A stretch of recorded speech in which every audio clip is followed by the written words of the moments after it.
Hi guys, so this is a quick video to show you how you can solve subtraction problems using your place value chart and using your vertical method, okay? So the first thing that I like to do is I like to draw an imaginary line that goes in the middle of the digits.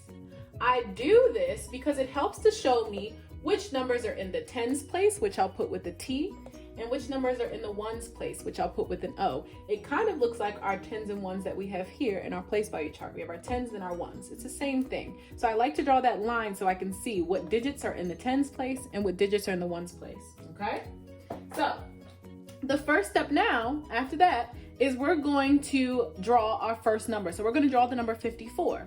54 has 5 tens. There's a 5 in the tens place, so there are 5 tens.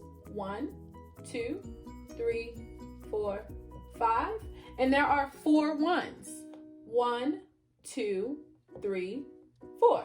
Okay, so I drew out my first number, 54, 5 tens and 4 ones. Okay, the next step of our problem is to decide, do we have enough ones to subtract? So this problem wants me to take 54 and subtract 28.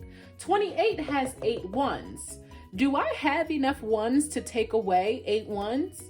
No, I don't. So what I'm gonna have to do now is I'm gonna have to borrow one of the tens and change that into 10 ones. Because if you remember, 1 10 equals 10 ones. So I'm gonna borrow one of my tens and I'm gonna exit out because it's no longer a 10 anymore, friends. Now that 10 is gonna be carefully counted as 10 ones. So 1, 2, 3, 4, 5, 6, 7, 8, 9, 10. So if you look here, now I only have 4 tens in the tens place, and now I have 14 ones in the ones place. If we look at our vertical method, we can do something very similar. I'm gonna borrow, because I don't have enough ones to subtract 8, I'm gonna borrow one of the tens from the tens place. So I'm gonna cross out that 5, and that's gonna leave me with 4 tens, because I'm gonna borrow one of those tens, just like in our picture. We borrowed one of our tens.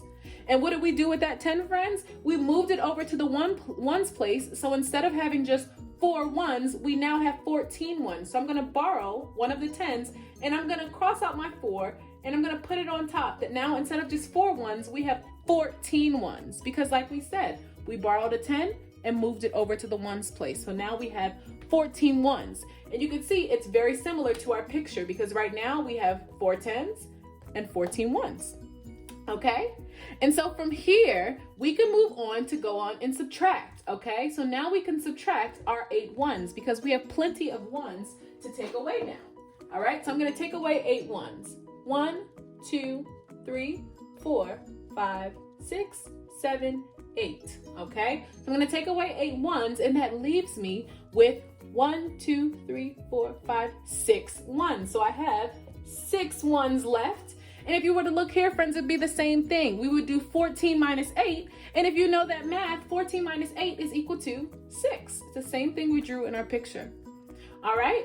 And now we can't forget, this problem also asks us to subtract 2 tens because 28 has 2 tens. So we have to go into our tens place, and we're going to subtract 2 more tens. 1, 2.